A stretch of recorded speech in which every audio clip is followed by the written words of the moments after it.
Are you Richard Belzer? Wait. What was the question? I see I'm doing this special, and I'm looking for material. I mean, I haven't done one in years. Like, what's funny? What should I be talking about in my act? Well, you shouldn't be talking. Intellectual comedy. Sexual? What? Intellectual. Oh, intellectual. You've got only one thing holding you back from this being a great special. What? Talent. Look at Miss New Jersey's shoes. Oh my God, look at Look that. at my shoes. Oh, you're too cool. Oh. What's funny? What should I be talking about? What makes you laugh? I don't know. Well, I'll tell you, what you got to do is resort to those who are no longer with us and take their act. This is hopeless.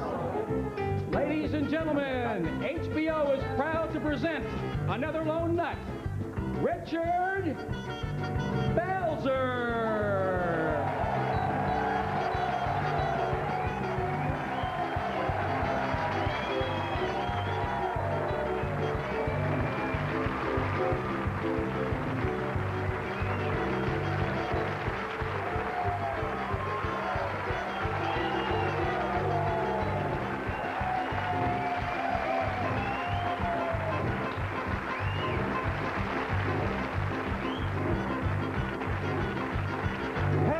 Belzer, the audience. What an audience. You're some audience. Hey, we're in a club called the Supper Club. It's a super club, this old Supper Club. Hey, hear that band out? They marvelous. They're so marvelous. They're just marvelous. Hey, it's my special night. My very special night. It's just you and me and JFK tonight. I've got you in my sights. Because you and you're my audience. What an audience. You're some audience. Fantastic audience.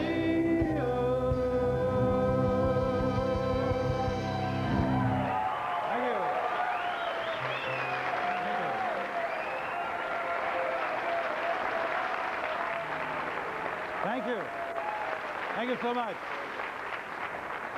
Thank you. Thank you. Here we are on Broadway. All these great shows. Well, they're not that great, but there's a lot of shows around here. You know, the thing is, what a Broadway show costs now? Like $12 million to get in? It's like $100 for tickets, parking, dinner. By the time you're in the seat here in the overture, you're out $1,100 and you're really pissed off. And Broadway shows now, the thing that they try to do, they try to have these big productions to make you think that you spend your money properly. Like, you don't want to be pissed off. So what they do is they have big, big production numbers, and they'll do musicals about anything. Like, let's say it's a musical about big business, okay? It's a musical about big business. So when you're in the audience, you're waiting, you know, you want to know you spent your money right. The overture starts, you know, you hear the overture, and you say, well, somebody wrote some music. Then the curtain opens up, and there's like 100, say there's 100 operators on stage at the switchboard. Hello, Mr. Jones? He's not in. No, I'll take a message. Mr. Jones isn't in. I'll take a message. Mr. Jones isn't in. Mr. Jones, no, he's not in. I'll take a message. Mr. Jones isn't in. No, Mr. Jones isn't in. Mr. Jones isn't in. I'll take a message for him. Mr. Jones. Then a guy comes in. Hi, Mr. Jones. Any messages? Any messages? I got a message. I want my fucking money back. You know what I'm saying? I mean, give me a break.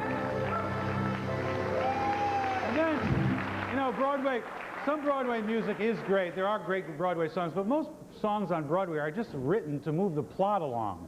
Like, they have these really lame songs like, hey, Joe, do you think if I stand on the corner and make believe I'm waiting for a bus and Mary walks by, she'll fall in love with me? Does she have any messages? Any messages? Meanwhile, this guy's bawling, the guy's singing to backstage, and we're supposed to believe that, yeah, but don't go by me. Don't go by me. UFO. That's the big thing now. UFOs are mainstream. Aren't they? Everybody's into UFOs. It's okay now. Not the nerdy little kid with his comic book under the covers in the 1950s. Now it's everywhere. And the thing that's interesting to me is that this stuff's been around for a long time. Like in 1938, there was a broadcast called War of the Worlds by Orson Welles. You remember that? That started the UFO thing, I think. We know now that in the early years of the 20th century, this world was being watched closely by intelligences greater than man. Ah! So everyone got scared shit and ran out of their house. And then years later, one of our beloved presidents, Ronald Reagan, loved UFOs, and he spoke about UFOs. Remember Ronald Reagan? He's still around. We hear that clip? What if all of us in the world discovered that we were threatened by a power from outer space, from another planet? Yeah, what if? So I didn't do the impression of him because I wanted you to know that he really said that. What if? Yeah. Anyway, so I also, I'm very nostalgic for the 1940s and 50s when UFOs was a big rage, and they would interview every guy that ever saw one. You know, it was like, but it was always the same farmer from Devil's Asshole, Alabama. It was always the same guy, and the reporter said, "Tell me, sir, what'd you see?" "Well, let me get a grip on the situation here. Tell you where I was, I'll tell you what I saw. I remember where I was now. I was setting up on my front porch, see, and my twin albino boys was, they's carving their names in each other's feet, you know what I mean? Anyway, my wife was inside trying to find herself in a mirror, okay, a mirror. I never said she's a bright woman, never even whispered that. Anyway, you see where my dog's taking his shit by that barn over there? There he goes. Go, Spot, go! Anyway, this cigar-shaped object come down out the sky, and this little bug-eyed green son of a bitch got out, looked around, and ate one of my hogs. And then he ate my wife. Well, she didn't mind that too much. Matter of fact, she went with him. And Mark, if you can hear me, I got a sink full of dishes, I got 2 bloody-footed boys, you better get back down here. I don't care what dimension you're in. Like a farmer would know about different dimensions. Yeah, anyway. Also, I always felt that if flying saucers wanted to be noticed, they wouldn't land in Devil's Asshole, Alabama. You land on the White House lawn. Then you'd get coverage. Everyone on Earth would be watching at the same time. A ship would land, this creature like 100,000 years ahead of us, come floating out and speak to us all at the same time. People of the Earth, we have been in existence for billions and billions of years. We have traveled to the far reaches of the universe, and we have learned the 3 most important things of all. We will tell you these 3 things once, and only once, and then we will leave your tiny planet. Number 1, brush after every meal. Number 2, don't go swimming until 1 hour after you eat. Number 3, cut off your balls and meet me behind the comet. What is that all about? Cut off your balls? Cut off your balls? I mean, really, ladies and gentlemen. Cut off your balls, put $5 in your pocket, a roll of quarters, and some chapstick, and you'll go to a higher fucking level. If you hear of an elevator, asshole, keep your balls, get on an elevator. Jesus Christ. First of all, this whole thing, Hail Bop, you know, the comet, first of all, they ripped that off. That's a jazz expression from the 40s. Hail Bop.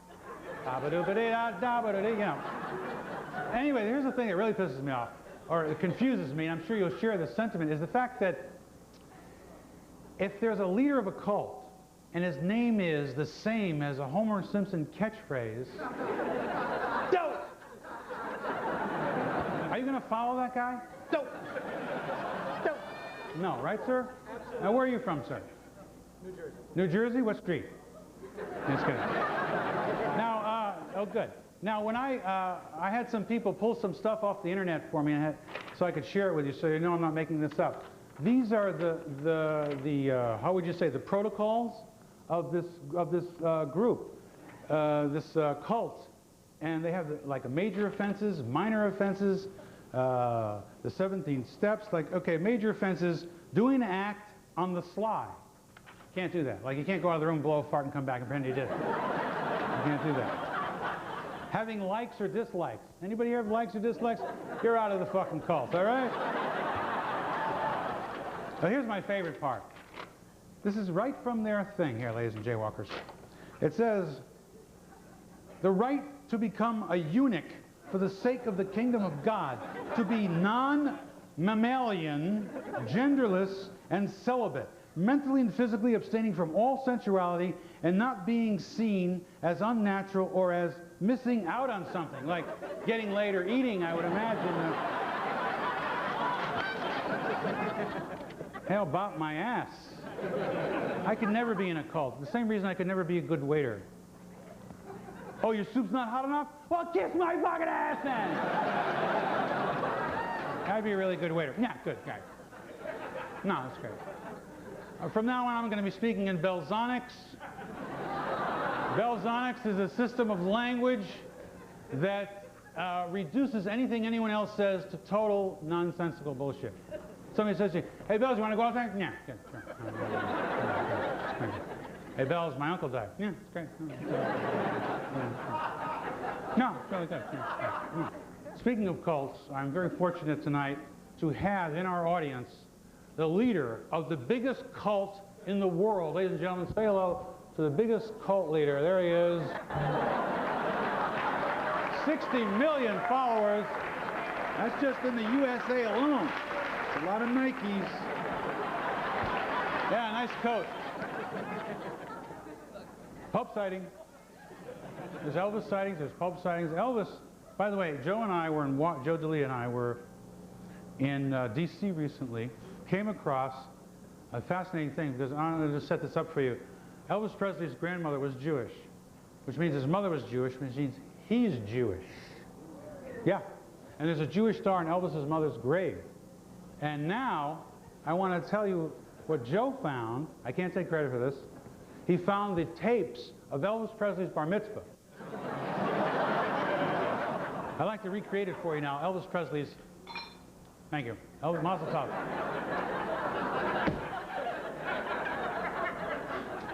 Elvis Presley's bar mitzvah. Baruch Atah, I don't know. Eloheinu melech haolam, asher kedeshanu u'mitzvoseh v'hanekna v'shel. Everybody, zoom, gale, gale, gale, zoom, gale, gale. Elvis, Elvis, Elvis, Elvis. Clinton likes to talk like Elvis sometimes. Yeah, I fucked her. Thank you very much. You know. Yeah, how am I dig out? Yeah, thank you very much. Yeah. The thing that really disturbs me these days is, you know, I read a lot. I read 27,000 newspapers a day, and the thing that the newspapers and the press is obsessing on now is this Paula Jones thing. You know, this woman claims that President Clinton invited her to his room when he was governor, and when she got in the room, took out his Johnson, pee-pee, his dick, and said to her, go south, you know, cop my Johnson, you know, blow me. I'm sorry, but that's what he said. And she said no, and she left. And that should have been the end of it, but no. They tried to preemptively, you know, diss her, so now she's suing, and so here's what's happening now. The President of the United States has to go on trial. Legally, he must go on trial, and he must testify. They're taking depositions. We have to think about the president's dick now, with all the stuff that's going on in the world, because she claims she knows there's some identifying marks on the dick. It's like, what is she going to do in court? So, yes, there's a map of Costa Rica, and when it's erect, it's Tierra del Fuego, but when it's soft, we have to think about this. This is going to be an actual trial. Clinton wants to go down in history. He's going to go down in history, I'll tell you that. Now, here's another thing you have to think about, because I am a conspiracy theorist, as you say, as I say. It's like Clinton is the only president ever not to release his medical records. Why? Some people think he had cosmetic surgery on his dick, changed the vein to look like Florida. They tattooed a hand on his balls with cough written under it with an exclamation point. So when they're in court, no, that's not the dick that I saw. So I was invited by the White House press corps to roast President Clinton at their annual dinner, and someone pulled out an article from the Washington Post, an interview I did a few months ago, and they read it at this meeting, and people got really scared, and they were very, very worried. Let me just read to you, because this was in the Washington Post, ladies and gentlemen. And this is what scares them. This is the White House press corps, the people that have missed every major story in the last 20 fucking years, worried about me, you know what I'm saying? These running dog capitalist pigs that are arms of the state are worried about me. So I called next with the lead and I said, and for the guys, the reporter says, Belzer, by the way, is not a Clinton fan. What a great reporter. And this is the quote. Listen to this now. This is me talking. I think anybody who wants to be president when they're 10 years old is mentally ill. I was disinvited. Disinvited. These are the same fucking people that missed major stories, like there's plutonium in space. Did you ever hear about that? There's like hundreds of pounds of plutonium in space. That's where they're getting rid of it? We didn't know that, right? Good. Okay. Big perks for wealthy, hidden in the minimum wage bill, public relations industry, secret war and activists, corporate crime. I mean, they're worried about, well, Belzer might say dick. Forget these major stories. We got to keep him off the fucking desk. So the diligent press. Aren't we happy about the diligent fucking press? What is that you have on your table? Coke? No, I don't do drugs anymore. I'm a detective. I'm not really a detective, but I play one on television.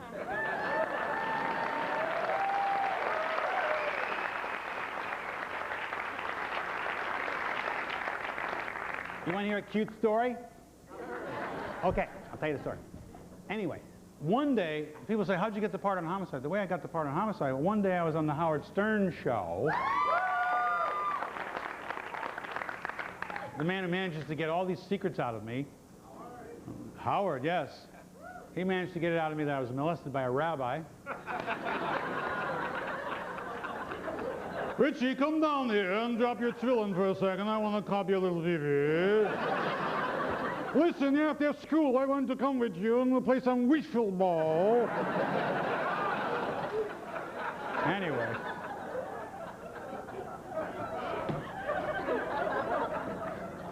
So they heard me on Howard, and Tom Fontana and Barry Levinson put a gun to Bob Wright's head, and they hired me. But he's not handsome. I don't care. I want him. Anyway, so we want Jason Priestley. No, you're going to get that skinny Jew. All right, all right, all right. Barry likes him. Tom likes him. Bob Wright likes him. And because you're my special New York audience, do you ever notice when little kids get embarrassed? They always lift up whatever they have on. Like, little boys lift up their jacket, little girls lift their dresses over their head. I think we never should stop doing this as adults. Now, say you're a chick, you're going for a job, you don't think you're going to get the job. Lift your dress up over your head. I want the job, I need a job. Just a theory, may not be true. But I'd like to share with you now a part of, don't get upset, Tom, we did cut a little bit, part of the very first theme I ever did on Homicide in 19... And Keith, do we have that clip? Let's show the folks my very first theme. Munch, Homicide, this is the guy who killed him. A Jamaican killed him. A Jamaican. What's his name? I don't know, but he's the one that cut me, said he killed me too if I said anything. When did he tell you that? When he drove me to the hospital. So this unnamed Mystery J kills both Billard brothers, cuts your hand, drives you to Hopkins, bleeding all over his car, and swears you to secrecy along the way. That's why I lied about the fence. Okay, now I get it. You're saving your really good lies for some smarter cop, is that it? I'm just a donut in the on-deck circle. Wait till the real guy gets here. Wait till that big guy comes back. I'm probably just his secretary. I'm just Montel Williams. You want to talk to Larry King. I'm telling the truth. I've been a murder police for 10 years. If you're going to lie to me, you lie to me with respect. Oh, what is it? Is it my shoes? Is it my haircut? Got a problem with my haircut? Don't you ever again lie to me like I'm Montel Williams. I am not Montel Williams. I am not Montel Williams. Yeah, it's okay. Call back. Who's Montel Williams?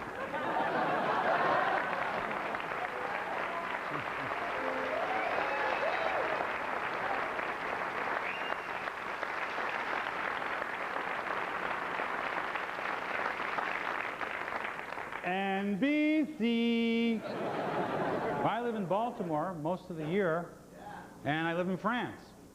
Baltimore, France. Wait a minute. Baltimore, France. Is there something, not slamming Baltimore, but it's a big, see, the thing about France, and you live in France, I mean, if you say you're in Paris, you know, if you, whatever you do in Paris, it has this veneer of sophistication. It's like Paris, I had lunch in Paris, I was shopping in Paris, I took a shit in Paris. Some guy says, I took a shit in Baltimore. Get the fuck out. What do you mean, get out of here. And Baltimore is an interesting city because it's kind of a, it's like in the middle of the north and south, so all these weird accents there, and they treat us great there. But one day, just to show you what an authentic cop I am, one day we're on the set, Clark Johnson and I, a wonderful actor, my dear friend, Clark Johnson, Meldrick. Meldrick, is he here? Hey, Clarky, come on, give me a hug. Come on, Parrot. Come here, Hark. Hurry up. Come on up. I didn't know you were here. Let's tell the story. Tell the story. All right. You look great. All right. So one day, correct me if I'm wrong. I will. You cut your hair. Nah! Anyway, so it's that Fontana look. But you have a much nicer shaped head. Anyway, so... You think? No, just trying to get lower money next year. So what happened was Clark and I, we had the scene in an alley. Seems like only yesterday. Doesn't it? And there were cop cars at one end, which were our, you know, fake cop cars. Cop cars at the other end, like 20, 30 cops in uniform, all actors. You and I just arrested a murder suspect. We brought him down, right? Tried to put the cuffs on him, and then we yelled cut, and we're just all there, like around. Then this with guy... our little plastic fake guns out. Yeah, our fake Glocks that we like to walk around with. And so then some guy comes barrel-assing around the corner into the alley with a bag in his hand. He runs, he's like a shoplifter or something, right? Runs into the middle of the set, and he stops, he sees cop cars at one end of the alley, cop cars at the other end of the alley. Uniformed policemen all over. Clark and I with our guns out. And he drops the bag and puts his hands up. Right? And then he sees me and Clark, he starts laughing. And then the real cops came and tackled his ass and arrested him. So we called the judge the next day and we said, look, don't put the guy in jail. The look on his fucking face was punishment enough, the humiliation. Thanks for coming out here. Oh, all right. Second, dude. All right. Clark Johnson.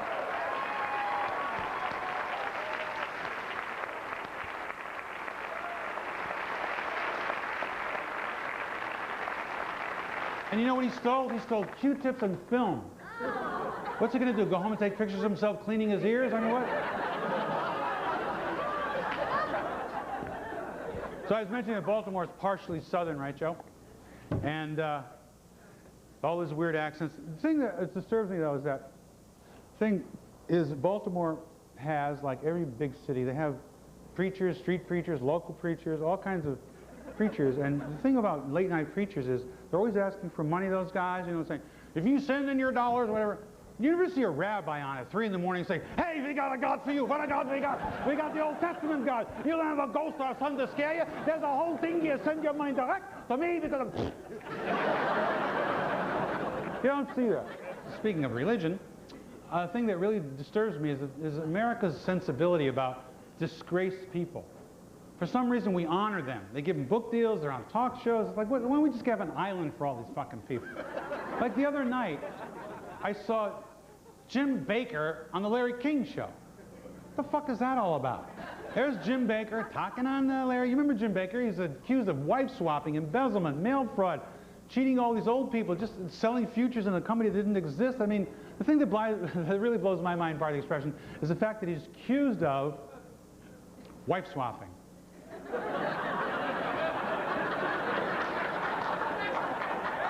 Which means he has to offer Tammy Faye in a swap. The other guy probably said, you know what, Jim, I'd rather suck your dick than fuck your wife. I can't close my eyes that tight.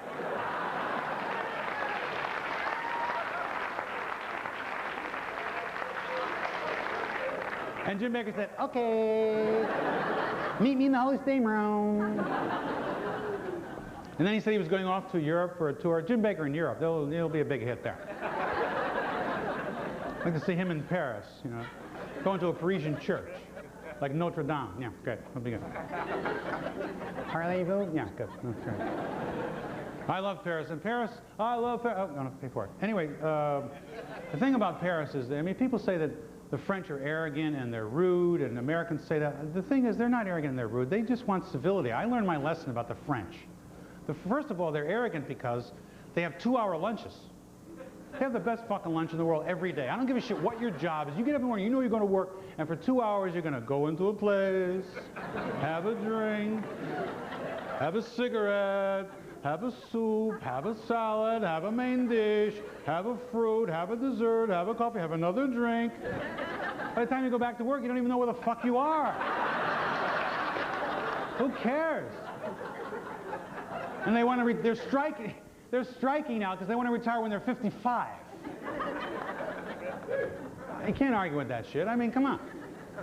But the thing is that the French cabaret performers, the whole world of cabarets, a lot of these performers, some of them are really good and they do their French. Some of them appropriate Americans' acts. They do, like the American version of Sinatra or whatever. And some of these guys, though, are the most arrogant performers in the history of showbiz. They just have such contempt for the audience. They're just so that rude kind of French thing. And there's one guy I saw in the Saint-Germain-des-Prés district. And he was this really arrogant guy. He was doing the French Bob Dylan, essentially, is what he was doing.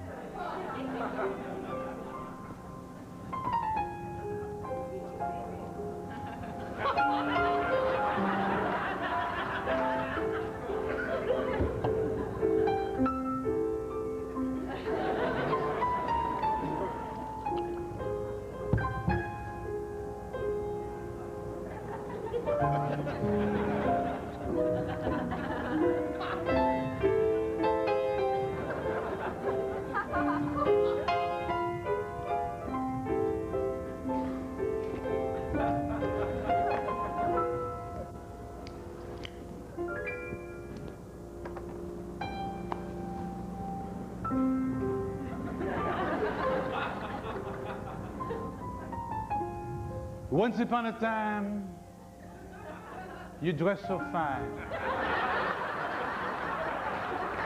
You threw their bums at dime in your prime, didn't you? People called, they said, beware doll, you're bound to fall. You thought they were all kidding you. Used to laugh about everybody that was hanging out. Now you don't laugh so loud, Mr. Big Shot, huh?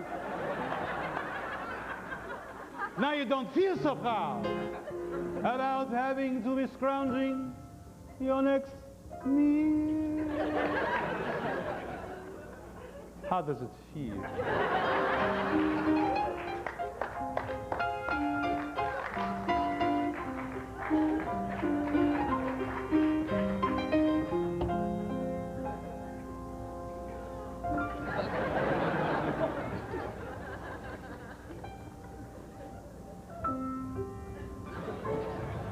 You never understood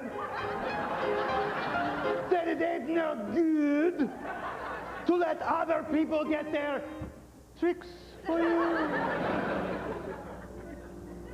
You used to ride on your crumb horse with your diplomat who had on his shoulder a stinking fucking Siamese cat. I hate those fucking cats. You never knew really where it's at. Didn't you?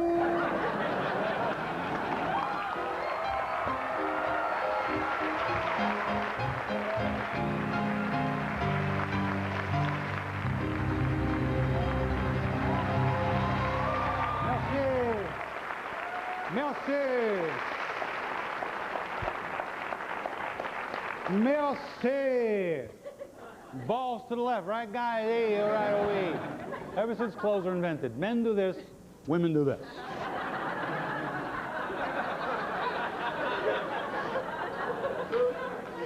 You think a woman thinks it's sexy if a guy comes up and says, "What do you want to do tonight?"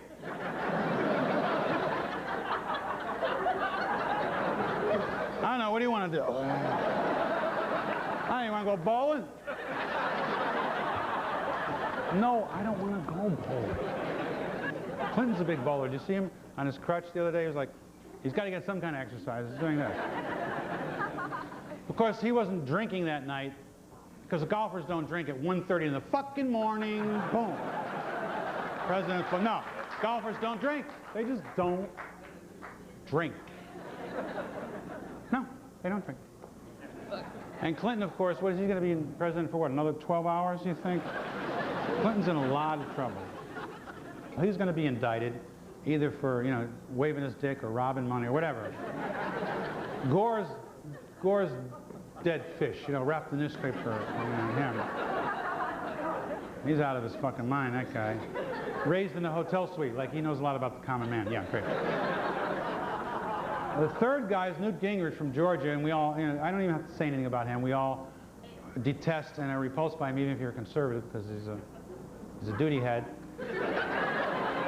And but the duty head is third in line to be president. So, he's going to be indicted because of all his frauds and GoPack and all that shit. So do you know who's fourth in line to be president? That's right, Strom Thurmond, the president pro tem of the Senate. This 96-year-old piece of shit with a strip of bacon across his head. With the fucking red tide coming down his face. Punching senility really hard in the mouth every day when he gets up. You know, did you bring the Depends? I mean, this guy... And the mainstream press doesn't like grill him. They're busy keeping Belzer away from the president. Now, I'm going to be doing a new show for HBO and NBC. They're they don't know this yet, but I'm pitching it tonight. Fontana's producing. It's called Bell's Line. And we have Strom Thurmond on satellite waiting for us. We're going to interview him now. Our topic tonight is the South. Everyone knows the South really won the war because the president is from the South, the vice president is from the South, the Speaker of the House is from the South, Dick Armey, the House Majority Leader, is from Texas, Tom DeLay, the House Whip, is from Texas, and Trent Lott, the Senate Leader, is from Tennessee. There's another, well, William Rehnquist, he's from the North, Hamburg. Anyway, he's the only exception to the rule. Keith, do we have the senator waiting, Strom Thurmond? Because I wanted to ask him about what he would do. What would you do, Senator, if you became president? What would you do? For one thing, Mr. Belzer, being the head of the Armed Services Committee, I've been there for some time, I learned that there's a lot of nuclear weapons sitting around, a lot of them outdated here. I'd like to get rid of all that and get out of here, make room for some new arsenal. Yeah, well, how would you get rid of nuclear weapons? I'm sorry, Mr. Belzer. Here, we be closer to that machine there. Yeah, I said, how would you get rid of them, the nuclear weapons? Do what? Get rid of the nuclear weapons, babe. Babe? Well, yeah. One thing, Mr. Belzer. Yeah?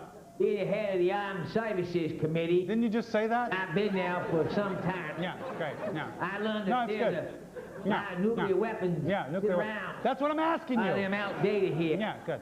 I'd like to get rid of all. Okay, how? Get out of here. Yeah, how? For the new arsenal. Yeah, great. How would you do that? That's the question, if you were president. Well, make sure that they completely all destroyed. I'd probably blow them all up. Blow them up? What do you mean? Isn't that dangerous? Blowing them up? I wouldn't say that they're dangerous. You wouldn't? Maybe adventurous, yeah. Adventurous, yeah. I wish I could understand what the fuck you're talking about. I have a question for you. Who killed JFK? One thing, Mr. Belzer. Yes, sir. Being the head of the Armed Services. Oh, my God. I've been there for some time. Okay. That's comforting. I learned that there's a lot of nuclear weapons. Yeah, well, yeah. I hear that somewhere. Them outdated sounds here. familiar, babe. I can get rid of all that. Okay. And we're supposed to sleep at night without drugs, knowing that he's going to be the president.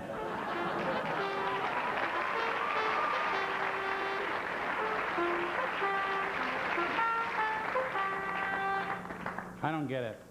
If he's fourth in line, can you all sleep tonight knowing that? It's very disconcerting, isn't it, sir? How are you tonight? Nice to see you. Great to see you all. Telephone call for Detective Munch. Paul Schaefer, ladies and gentlemen. Bells. Paul! What a surprise! You never know. Thank you. What are you doing here, buddy? What am I doing here? Let me tell you what I'm doing here. Please. Joe, give me a little, It's Raining Men. This is a song that some of you may know. I co-wrote this song, but I want to lay a little bit of special lyrics on you tonight so you understand exactly what I'm doing here. Bells, listen to this. I was in the recording studio just down the hall from this very club. I was laying some very groovy ideas down on tape. The phone rang. It was my manager. He said, Bells is doing his own special. Why don't you go by and surprise him? And when I look at you, Bells, my heart fills. I had to surprise him. It's raining bells. Hallelujah, it's raining. All right, that's enough of that. That's crazy. Never mind that. Never mind that stuff. Joey, give me a little something Yiddish, little Yiddish fan. Yeah. Ah, that's lovely. That's lovely. This is why I'm here, actually. Bells. Yes. Let me ask you something. How long we know each other? We've known each other, what, 100 years? No feuds. At least never had a feud. Never had a feud. This is the thing. We got a lot in common. Right. Are you familiar with that old piece of Yiddish comedy material called Joe and Paul? The Barton Brothers? The Barton Brothers. Used to be on the radio. You do know it. You do know it.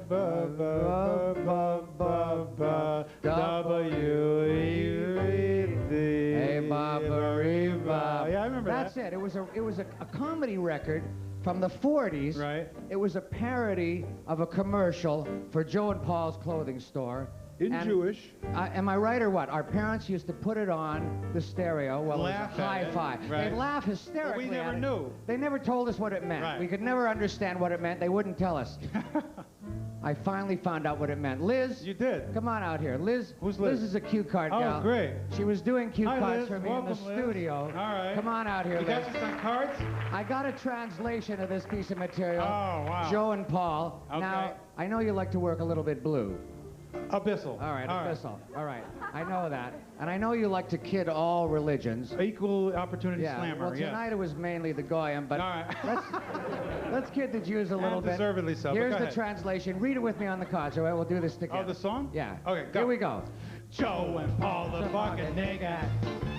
Joe and Paul making a bargain, playing us to the Coy de Gabardine. Frank, Diane, the Clemency, cut, speech. Mamas, hat ihr jünger boy in der Heim? Ihr first and 15 old. Was gelacht schon sie sehen the burlesque show. Kauft schon French postal cards. Kind daheim, geht da rein in the bathroom. Macht sie the tear and macht schon a hole. Mamas, didn't you double get them boy a Fatula und Schicht im Eiern ist a Kakai Jenny? Und ob Tome West nicht wie das ist, fragt euer Mann, kennt schon das, Platz sei geht. Joe, Paul's a Papa Digger. Joe and Paul, they got a bargain, taking us to the Court of Gabardine. Bring her on the Gabardine, dance, dance, dance.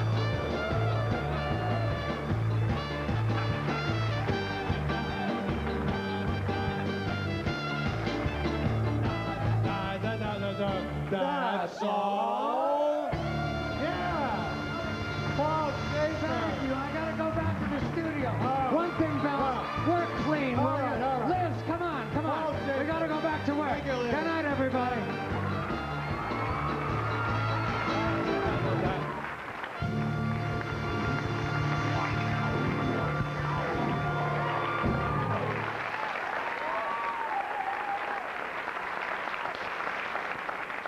Who says that Jews don't swing?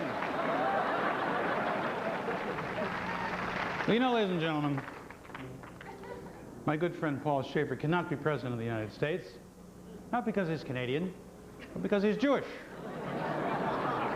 And there was a Catholic president. Remember what happened to him? And now they're going to do a musical. Do we have that thing so they know I'm telling the truth, Keith? There it is. They're going to do a musical about JFK. Now, can you imagine what that'll be like? I'm JFK, any messages, any messages? Are there any messages, messages? Are there any messages? Yeah, I got a message for you. Don't go to Dallas. Years ago, I introduced myself in Paris by saying that I was the man who had accompanied Mrs. Kennedy to Paris. I'm getting somewhat that same sensation as I travel around. Thanks, sir.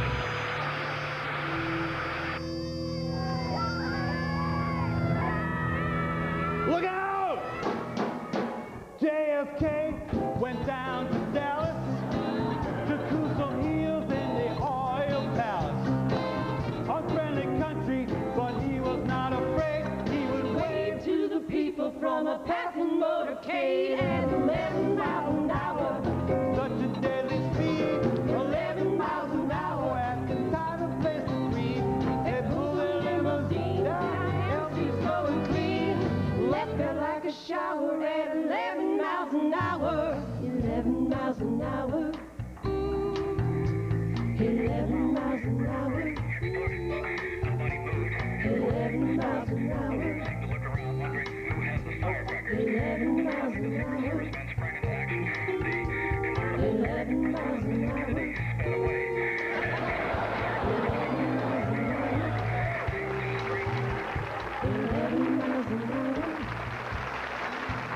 Well, you know where I was. Another one. That's me. That's the picture of Lee Harvey Oswald that was doctored. As you all know, this was on Life magazine. This is Oswald from the chin up and someone else from the chin fucking down. So I just thought I'd put my head on there. Just confuse matters. Confuse matters so much.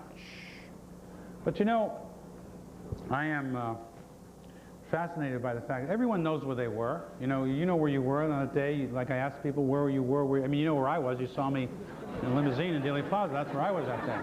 There's only one person who doesn't know where he was that day, and that's Richard Nixon. And now we know from history books that Richard Nixon went to the mob and asked the mob to help him. I've always wanted to talk to him about that, Richard Nixon. I'd like to just recreate that scene for you now. Nixon visiting the mob boss to ask for his help. He's talking about getting out of Vietnam, taxing big oil, breaking up the CIA into 1,000 pieces, not to mention the Bay of Pigs fiasco, which cost you fellas a pretty penny. Now remember a while back, Ike and I asked you to whack Fidel Castro and his brother, Raul?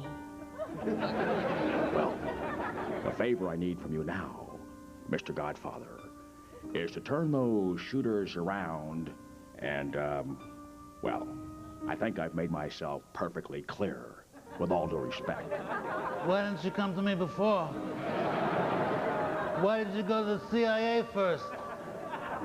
Because I know they sent you here to me. But you don't ask for my friendship, even though your wife, Pat, is godmother to my only daughter. You never invited me over to the White House for coffee or to sleep in the Lincoln bedroom. You can blame the Jews. So be it. But now you come to me on the day of my daughter's wedding and you ask me to do murder. That I cannot do. I ask for justice. That is not justice. Your career is still alive. Be my friend, Godfather. Good. I'll take care of this Irishman for you. I'll work it out with the CIA, the Pentagon, and my own banking friends. But if I do this for you, I want you to spend time with your family, because you're not a real man unless you spend time with your family. Oh, thank you, Godfather. You should see the cake I baked for your daughter's wedding. Oh, it's beautiful. The bride, the groom, and the candles, and the icing, and all of that stuff.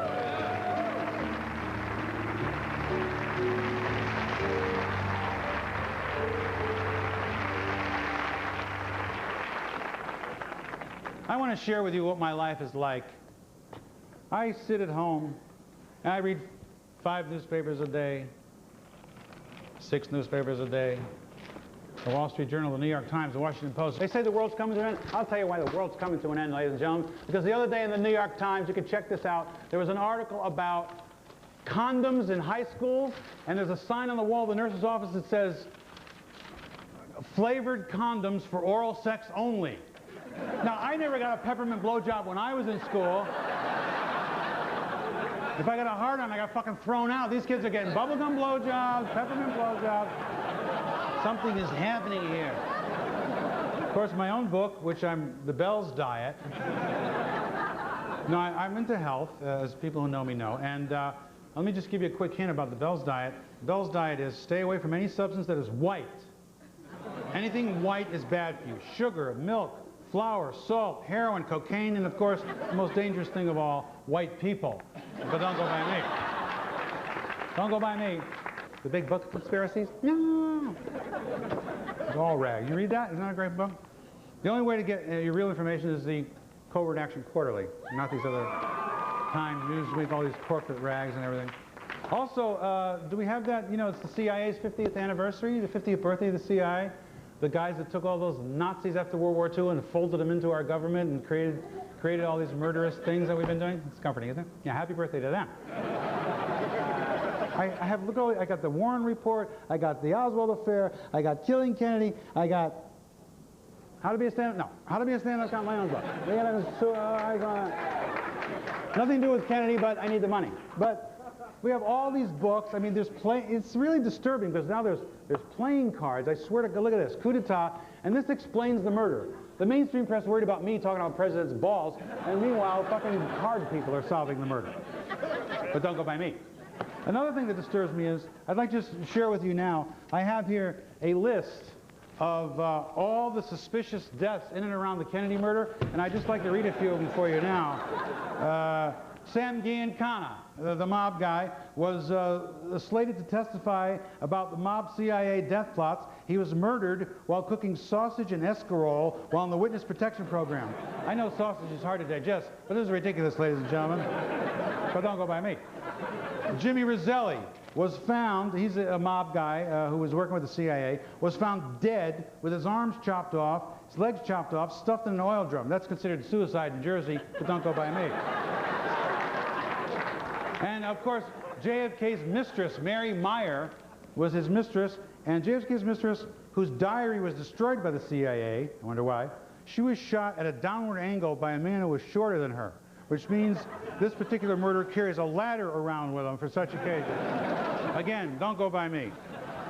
And you know, the Warren Commission, there's only one living member left from the Warren Commission, and that's Gerald Ford. He's also the dumbest member. You think there's a kind of way, he's the only one left, and he's the dumbest one. Hold on a second. And maybe, anyway, it'll come to me. But the fact that he's the only one left means he's the big champion of the single bullet theory. See how I dress my own set? He's the champion of the single bullet theory. And I had this fantasy. I want to get Gerald Ford drunk one night and have him explain to me the single bullet theory. Jerry, can you explain that to the people? Yeah, Lee Harvey Oswald was on the sixth for the suppository, the place we keep all the books. He had a Henry Mancini Carcano rifle. He shot. The bullet went through the president, into a diner, had a cup of coffee and a piece of pie, left a tip or a fragment. Went back into the limo, changed the station on the radio, went into Connolly, out of Connolly, back into Connolly, out of Connolly, hit a hokey pokey, turned itself around, and they found it in Jack Ruby's ass. That's right, right there, right in his ass there. Came right out. That explains everything, doesn't it? There it is, the greatest UFO of all time, ladies and gentlemen. Nothing missing from that bullet. It caused 27,000 wounds. It was found in a stretcher. Neither of them were brought in. So I feel that crime has been solved. I mean, I'm just into, look, all this stuff, it's driving me crazy. I'm glad I have this special. Thank you, Chris, for giving me the opportunity. All this stuff here, you know, like everything's a conspiracy, everything.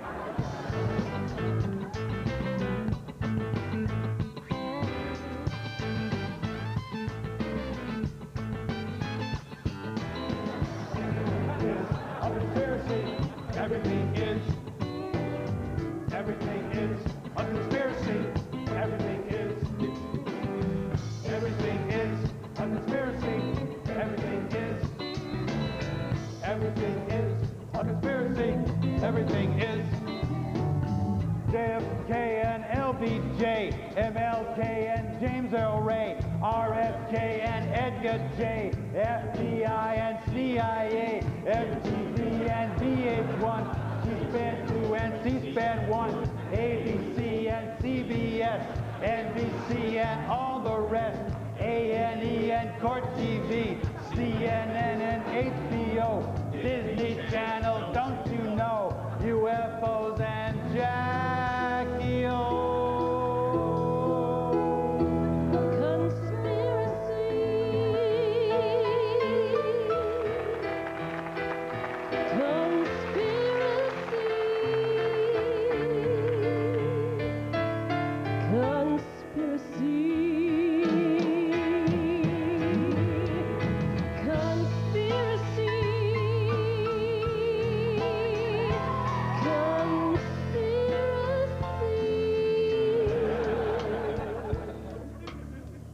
Everything's a conspiracy, Jack. Absolutely everything. It's a conspiracy.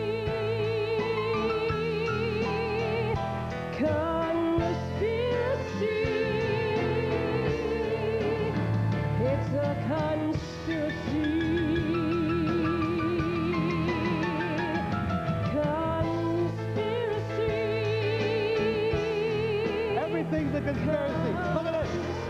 Alien autopsy, face on Mars, Jonestown, the Rosenberg, October surprise, Iran-Contra, TWA, John Lennon, Malcolm X, Tonkin, Leos, Guatemala, Angola, Chile, AIDS, the moon landing, Cambodia, Lincoln's assassination, BCCI, everything.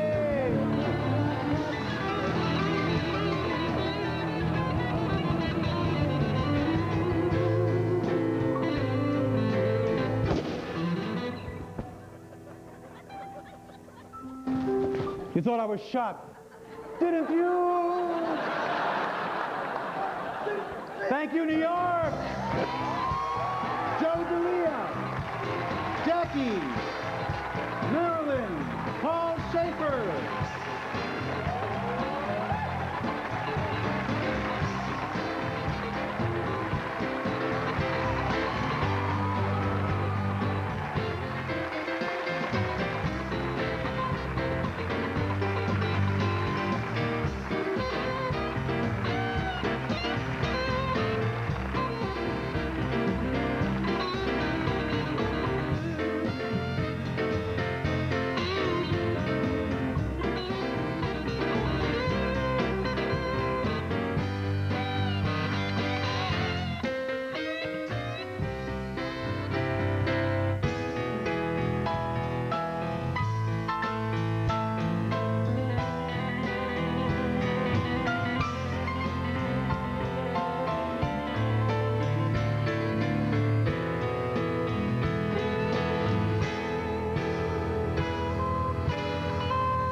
Who killed JFK? 25 words or less? Yes.